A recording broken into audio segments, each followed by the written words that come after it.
Hi, students. Welcome to another episode of Women of Family, Home, and Social Sciences. Joining us today, we have an alumna, Lisa Roberts. Lisa, welcome. Thank you. I'm happy to be here. So Lisa, I was hoping we could get started by a little bio. Tell us a little bit about yourself and your BYU studies. Sure. I grew up in Southern California, and I went to a state school there for 2 years, Cal Poly Pomona, after I graduated high school, and then decided to transfer to BYU. And after looking at several majors, decided I was most interested in the marriage, family, human development major, and really enjoyed that, what I learned there, very applicable to life. And then after I graduated, I went on a mission to Tacoma, Washington. And then when I came home, got married to my husband. We had dated before the mission, and we had 3 kids. We lived in Lehigh for 10 years. And then about 6 years ago, we moved to Austin, Texas, and we're here now.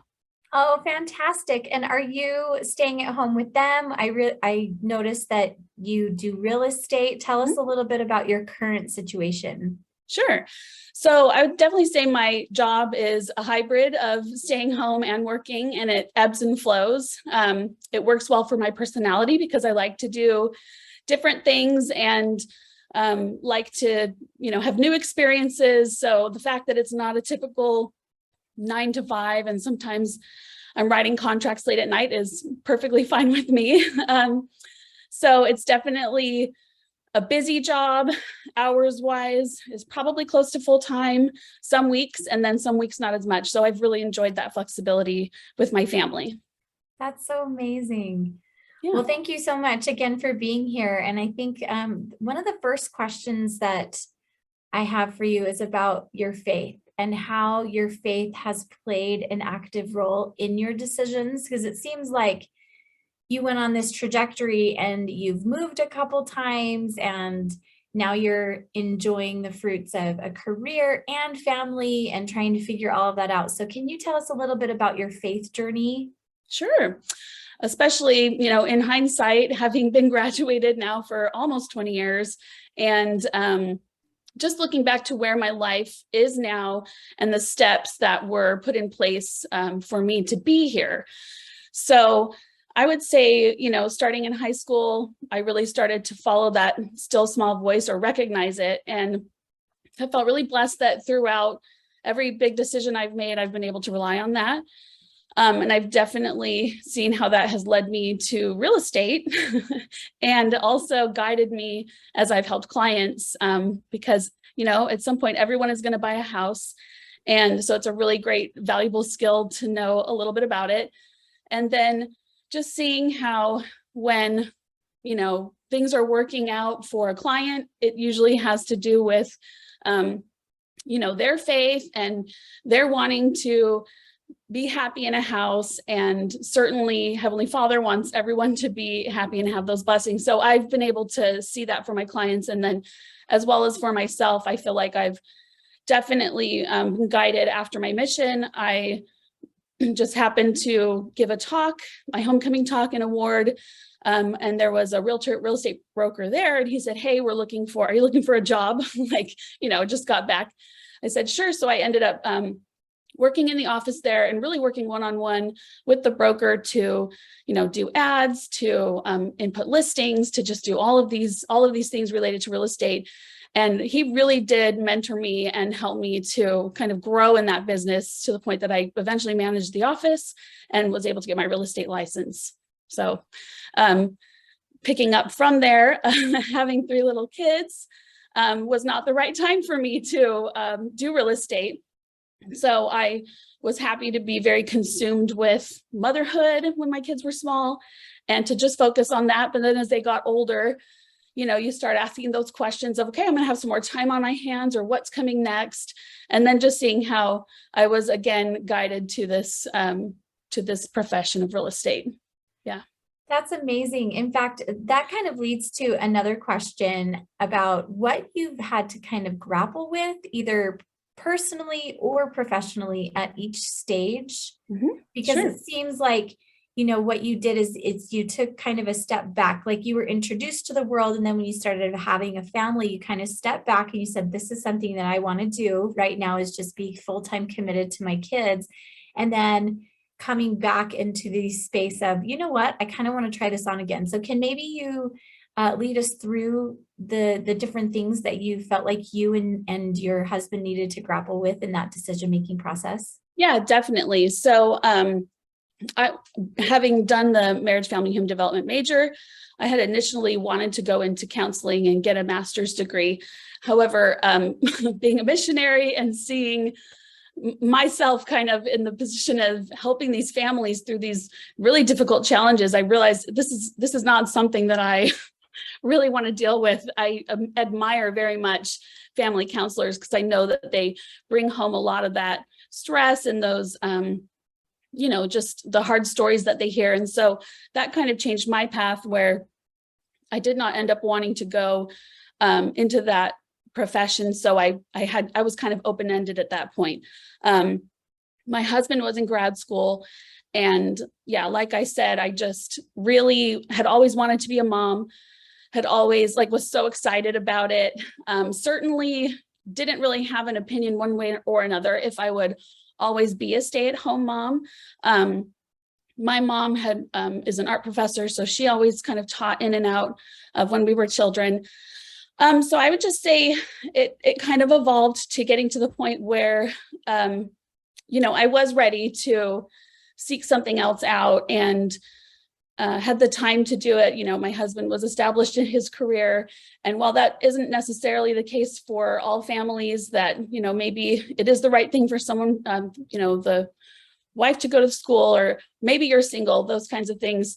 That was just the path that was right for me. And being able to figure out those challenges and how it looks to have, suddenly go from being a stay-at-home mom to having to adjust. One of the things I realized was, I was a lot busier than I thought I was, so that was definitely a big adjustment for both of us, for my husband and I.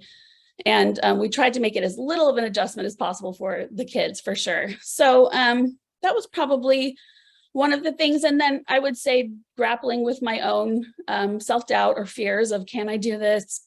Is it going to affect my kids? Is this the right thing for our family? And, I feel like Heavenly Father guides you to a point, and then he also wants you to step out and take a leap and see what you're made of, because that has helped me to grow, to be like, yeah, I can do this, or I did figure out this problem and found a solution. And so I think it has been a gradual growth process of just being more and more confident and more competent in my job. And just really diving in. I think sometimes, you hear a lot about balance, like, we need to be really balanced in our lives. And I think that's very wise, but I also think that there are some times when you're going to hit it pedal to the metal, right? You're just going to go for it. And, it takes a lot of time to get excellent at something. It takes a lot of dedication. It takes late nights. So it definitely had to grapple a little bit with that. And without going into all the ins and outs of the market, but certainly in the last couple of years, it has been very unprecedented, let's say. So really just doing what's right for what feels right for you and what feels right for your family, and not worrying about, what does this person think of me, or what does my family think of this decision, or extended family members, or, if people just, everyone has a different opinion, and you really just have to stick with what feels right for you and for your family. I really like that, because I find that as we compare ourselves to other people, or we see what others are doing, or we listen to the judgments of others who are also trying to figure it out, sometimes that adds a little bit to our decision-making process. And so I really appreciate how you said, do what's right for you and your family. And I think that we could use more of remembering that, because it seems so simple. Mm.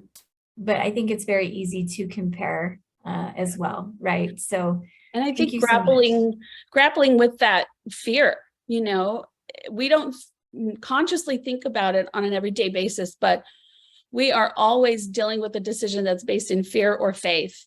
And we may not even realize how that is shaping us or shaping our life.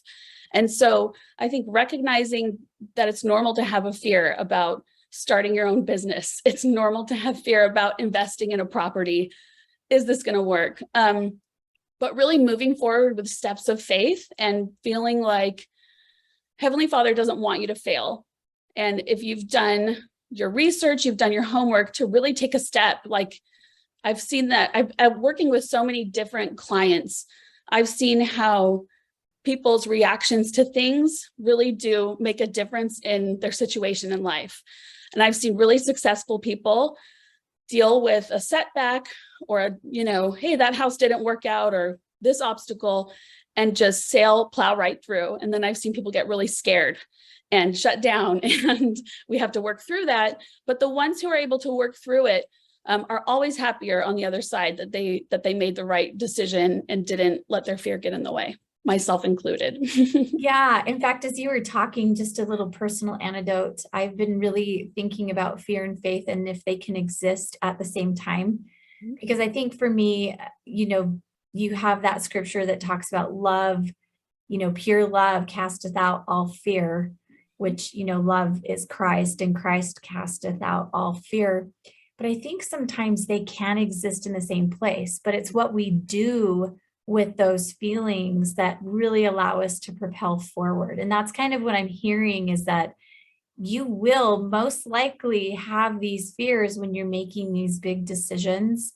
And it's what you do with that fear that kind of helps you to understand how they can both exist in the same place. Absolutely. And I would even say, with a decision that's so emotional and so important as buying a house, people's utmost fear, whatever they hold closest in their heart of a fear, that's what is kind of driving their decision. And so we're all like that, especially when the stakes are higher. We want to protect more. And so I try to, where my major does come into play here is helping my clients see that,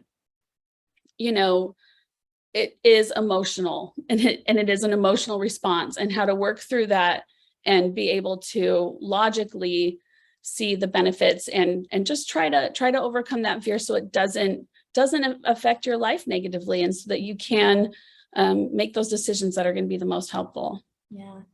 And kind of speaking to that, what you learned in your undergraduate experience and how that has kind of, excuse me, prepared you for what you're doing now. Looking back, what do you think some of the benefits of your degree were in helping you professionally or in helping you at home? Mm-hmm.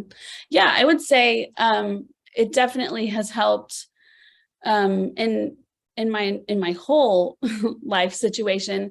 I think, as I think about that question, I definitely could have gone a different route and, had a different major and still probably have had the outcome that, was meant for me, which would be having a family, doing my real estate career.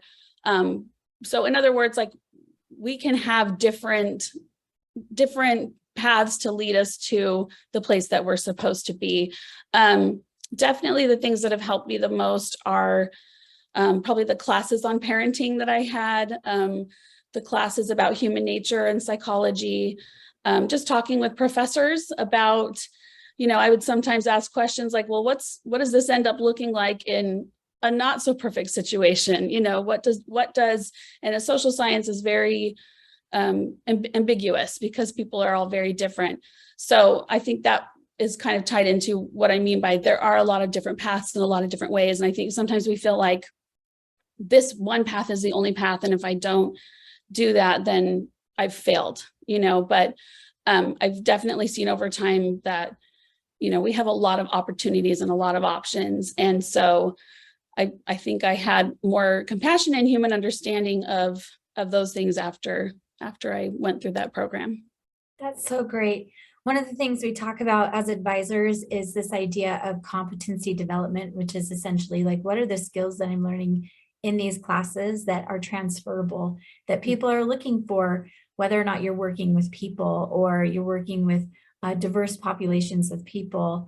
And I really appreciate that one of the things that you've been talking about is a very empathetic and compassionate approach to human beings, because everybody's going to bring with them something different, especially as clients, right? That have these varying circumstances that are contributing to one of the biggest decisions and one of the most financially stressful situations, I think, in their lives, right? Yeah. So Definitely. And, again, we're all going to buy a house at some point. And so having someone to help you navigate that, and then also, investing is a major part of my business as well. And teaching people to do that for their own financial security has been an important part of my job. That's so great. So kind of backtracking a little bit, we were talking about what it's looked like as you've kind of transitioned from being at home into the working environment. Can you tell us a little bit about what that support looks like? Because it sounds like as you were first transitioning back into real estate, that may have been something that seemed really stressful because you've had to reprioritize. So can you talk us through that a little bit, like what support looks like for you? Absolutely. So support for me, I have a wonderful husband. We really have become team players and team partners together. One thing at least I didn't realize when you're first married is that your relationship will go through evolutions. And so, in the beginning, I did a lot of the caregiving and the caretaking, and he was very busy. He was working full time and in a grad MBA program at the U. And so it was a lot of late nights for me where he's working or doing homework. And I was heavily in charge of the children, again, which I loved. And we were lucky to have family support when he was doing his MBA. Every Tuesday, my mom would come over every Tuesday afternoon, and she would just be there until the kids were in bed, But as they got older, and when we moved to Austin, support came in different ways, right? We didn't have extended family there anymore. And as I was deciding what I was going to do, if I was going to go back and get a graduate degree, or, what career path I was going to take, I really did find people to talk to that were helpful, whether it was a phone call to someone who had been in my shoes and in my position. Definitely books and podcasts, they're very supportive.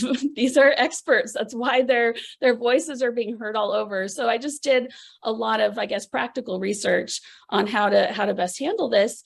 I looked to successful people that I knew who own their own businesses. And, I always joke that I'm not getting parenting advice from parents with kids, little kids. I'm getting parenting advice from the person I know that their kids are done, they're graduated, they're happy, they're successful. So I really would ask questions of those people as you worry about things like daycare or being gone on Saturdays for showings. That kind of thing was what was involved with my job.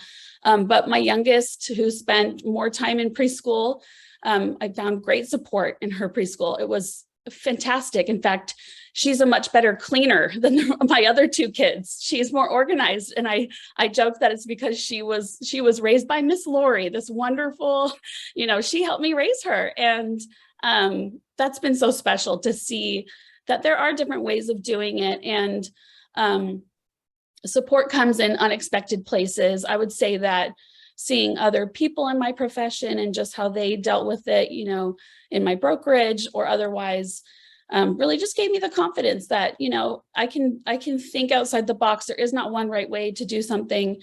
And, those financial blessings are huge that come from that sacrifice. And also, I also think it was good for my kids to know that I had some other things to do, and I couldn't, I couldn't cater to their every need. It's like, you gotta buck up and you've got to get some things done on your own. So they definitely became a little more independent, and it has taken time, but again, it's always an evolution. Now they're even older. We have more activities to drive to, and that kind of thing. So support changes the way that it looks. But I definitely think if you stay focused on your goals and trust that in your heart, you're making the right decision and you're not afraid to move forward, because maybe you aren't completely sure, but just taking those steps forward, you'll see things fall into place and work out if it's supposed to be. I love that. Thank you so much for sharing that testimony too, because I think that's the hardest part, is taking the first couple steps and kind of being stuck in decision mode where it's like, well, I don't know if this is right. And sometimes what that means is that you have to walk first before you know if it is. Absolutely, for sure. Yeah. I had a lot of that, a lot of walking. In fact, I joke, one time praying about just the challenges. It's hard, it's hard to run your own business, and it's hard to, keep on track. And my husband's got a busy career too. And, praying for help. One day, the answer came very funny, driving my daughter to preschool. That Shakira song came on, Try Everything. And so it was like, I felt like Heavenly Father was just saying, just try everything. Like, I'm not going to spell it all out for you. You're going to have to grow and see what works and just go for it. And so I tried not to get stuck in that analysis paralysis of what if this happens and what if that happens, but just do it. Just try it and see where it goes. I'm so glad that I did. Yeah. So I have a question about, have you felt like you've needed to let go of certain things in order to walk, especially the transition to like preschool? Did you ever have, I've talked with many females and parents who had to make that transition from, I'm the one who's providing this support to my children, and now I'm in a situation where somebody else is providing that for my children. Was that a hard step for you to take, to kind of have to let go of that? Or was it one of those things that felt kind of, oh, this was the way it was always supposed to be? Can you lead us through that? I would say when you're, any mom probably feels this way, but I just felt, at times when I was working, I wished I was with my kids. And at times that I was with my kids, I wished I was working. So, I think you always feel those strong feelings of love for your kids, and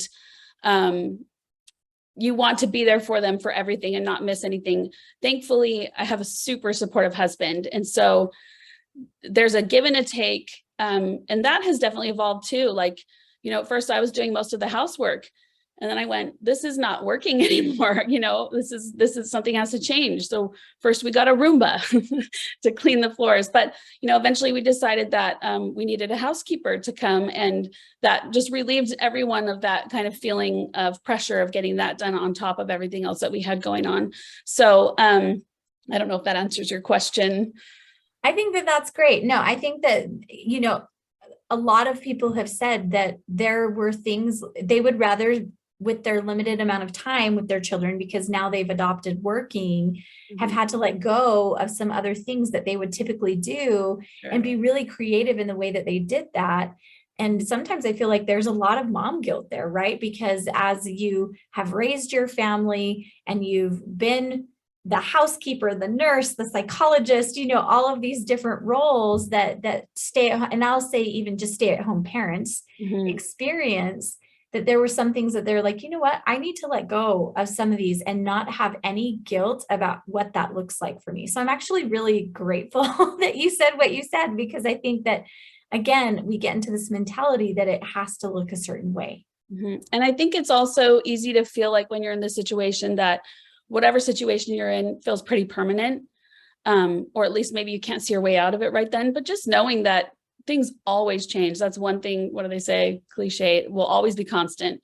So I guess one good story to illustrate that is in 2020, my husband is in the travel industry. And so his job went from, full-time 5 days a week, and they cut it to 4 days a week for a lot of employees. And so here we were, 20% less income. And thankfully I had my job. It really did float us through that time. A time that could have been very uncertain and scary felt very safe. And then he really enjoyed, those Fridays that he had off. He would just set appointments for state parks around, and he would get the bikes on the back of the car, and he would take the kids, and that would be my day to just work in quiet, and to kind of, be able to focus more, since, we really weren't sure how long this was going to go and where it was going to take us. So he says those are some of his best memories of the pandemic, is exploring those state parks. And then even more so, and this is, I guess, what I mean about balance, is that sometimes things are not going to be perfectly balanced. And I think if we stay in balance, we may be missing out on extraordinary opportunities, because we think it should look a certain way. But you know what? I'd say many, many successful people have had to let go of balance for periods of time. Certainly not forever. And certainly, I think we're always trying to gauge whether or not we're, going overboard or something like that. But that summer, we decided it would be better for me to stay in Austin and work, and he took the kids to Utah. So I didn't see them for a couple of months. And you can imagine, I felt like my heart was ripped in two, and I wouldn't necessarily do that again. But at the same time, I'm like, how are they? Are they missing me so much? And he's like, no, they're fine. They're playing with their cousins. They were in Utah, biking in the mountains and hanging out with grandparents, that extra support that came from outside of our family. And we had both felt good about that decision. So it was interesting to see how okay they were with that separation. And I did get to fly out, and see them once, and then they came home. But really good things happened for my career that were crucial to our family and had set us up in a big way. So it was certainly the right decision. And I certainly wouldn't want to do that again, but it was wonderful to see my kids be resilient, be completely fine, a little to my chagrin. Don't you need me a little bit more? And they were, they're a little older. So anyway, I think, that stuff definitely just evolves, always evolving. I love this idea. It just clicked, embracing the imbalance. And sure. seeing the growth that happens as a result. I mean, I'm making some major assumptions here, but it sounds to me like your kids, that was a really good growing opportunity for them as their mom was growing in her career, and that they developed as a result of that experience, and they learned how to maybe not be so needy, or whatever that looks like. I think they learned that they have people that really love and care about them. And again, it wouldn't work for everyone. My husband is incredible. So, and all they ever want is to stay up till late in the summer and play with their cousins. So it was a dream come true for them. Yeah. And we did do a lot of phone calls and things like that, but it was unconventional. I think I got some looks for it for sure. But even, you rely on people you trust. And, as I'm going, is this the right decision? I have a phone call with my mom, and she says, I was really thinking about your decision to do this, and I think it's the right call for you guys. I kind of giving me her, I guess, blessing. And that doesn't have to come from a mom, but it could come from an article you read. It could come from a book you've read. It could come from a trusted friend or something like that, to someone you trust that can help guide you along. That's fantastic. Thank you so much for sharing that experience. I think that that's going to resonate with a lot of people. So, is there anything, kind of stepping back, and I know we keep going all over the place, but I'm really excited to ask you this question, but is there anything that you wish you would have known as an undergrad? Yes. If you could kind of prepare yourself for whatever it was that life had to offer you, what advice would you give some of our undergraduate students? So 100%. I did not even learn about investing until I was 23, on my mission of all places. I didn't learn about the power of compound interest. I didn't know. My family, we were a very, modest middle-class family, but I just, at least maybe it's changed now, but at least at my kids' school, they do some financial management. I had no classes, nothing about how to make money, and which is crazy to me, because everybody needs that, right? We all are going to need money. We all want to have a secure environment. We all want to have a good home for our families, and those are good desires. And I think sometimes money can be a taboo topic, like, oh, we don't ask how much people make and that kind of a thing. Or, maybe we have some hangups about money. Maybe our family situation wasn't great, or we don't feel confident about our decisions with money. Maybe it just wasn't something we ever even thought about until we got older. So I wish that I had considered more the importance of a financial education, just for anyone. Like, I would say, take a course, no matter what major you're in. If you're 18, if you're 20, my son's reading a book right now that's geared for teenagers on investing.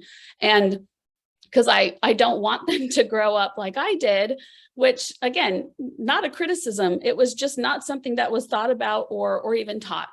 And so that's something that I wish I had gotten a handle on sooner, and you can't start too soon. I also think that be open-minded about what opportunities are going to be presented to you, to whatever your major is. There's music majors who then go on to law school and things like that. So it's okay if what you thought you wanted to do is not what you end up wanting to do. So I guess be flexible and be practical. Even if, again, everybody's situation is different. I think real estate is a great way to build wealth. And there's so much information you can learn in so many different ways of doing it. So, if you think, oh, that's not something I'm good at, I'm not good at numbers, or it's just not something I'm interested in, well, get interested in it, because you're going to need to buy a house. And, it, as funny as it sounds, that really does, I guess, is a more important part of our lives than we think about, because where do you want to raise kids, or where do you want to live and recreate? Do you like to go to the beach, and those kinds of things? So really just getting a plan in place for maybe 4 plans, write some things down, write some goals down. I was recently looking back on goals, and I'm not some goal, like, I'm not super structured and, have my bullet points, but I do jot down my goals. When you feel those feelings of, what am I going to do? What am I supposed to do? Those feelings come to us for a reason. And it's our spirit saying, I want more, or I want this. And if we don't squash them, and if we let them grow, and especially if we write them down, I promise you, they will come true in one way or another, for sure. That's so great. And I wish probably I'd known not that. in ways, and probably not in ways that we've ever anticipated, right? Sure. Like, we've said that, I think, a lot, because I think it's something we forget. We want, I think, as humans, we just like control, and that's not necessarily a bad thing. So when things happen and you have to kind of, I keep saying embrace, because I can't think of any other word, but embrace ambiguity, right? That's a really hard thing, I think, for a lot of people. I would say that I feel like my journey has been one of ambiguity that finally somehow led to clarity. Do you know what I mean? Like, it takes a while to get, because what I've always wanted is a happy family. I've wanted to be able to provide for my kids, and it's an expensive world. It's expensive. I've always wanted to get them music lessons and dance lessons and all of those things. And so having a plan that includes you having control over that, or you having some power through that, is important. Or goals for yourself. I know not everyone's goal is to have children right away, or, there's a lot of different paths you can take, but have goals that are fulfilling for you, for sure. And yeah, I have seen that come true over and over again. Yeah. Well, as we're wrapping up, I wanted to ask one more question. Is there anything else that you feel would empower our female students to pursue whatever they choose post-graduation, whether or not it's fulfilling grad school, staying at home opportunities, part-time or full-time employment opportunities? Can you expound on that a little bit more? Sometimes I feel like our female students, again, this goes back to this idea of it needs to look one way. If I graduate in this is what I'm going to do. Or, if I decide that I don't want to have a family right away, or if I decide I do want to have a family right away, just anything else that you feel would help them kind of navigate, I don't know, shattering the box a little bit. Sure. I'll speak to this from a financial perspective only. And this is because I don't think we hear enough of it. And I also, like I said, it can be a little bit taboo, but it's also something that we all deal with. We all have a bank account. So what I would say is invest early and often as you can. I understand, we were on a shoestring budget, in the beginning. Do everything you can to become a homeowner. I hope the market has calmed down a little more in Utah and around the US. It's been crazy here, but definitely pay attention to those things to have that stability. We don't know where we're going to end up, but working toward that goal of being a homeowner at the right time for you and being able to make that decision by being financially prepared. I also think that there's a misconception that you have to have 20% down on a home. You don't. You can have 5% down. So sometimes I think it feels unattainable to people. So this is really just practical advice of learn as much as you can about finances and be very proactive in that. And it provides you a lot of opportunities if you think that way. And also that it's not a negative thing. It's not something that we shouldn't focus on, that it's okay to want to better yourself and to want to better your position, your finances, and really to just, not be afraid.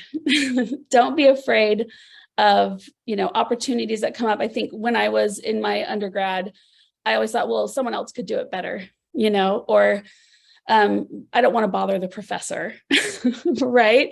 Or, well, I'm not a straight A student, so I probably don't have those opportunities, without even thinking of asking for an opportunity I may have wanted. So hopefully the strong ladies in undergrad today are better about advocating for themselves, but really just think that you are the one who has earned that position or deserves that position. You are the one that could do that hard thing that maybe 5 other people around you are not doing, but believe it or not, you can do it.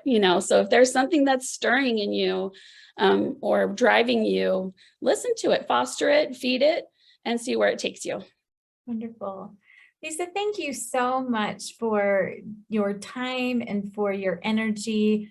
I think that a lot of what you said is going to resonate with a lot of our students. So I really appreciate it. Sure, no problem. Happy to do it.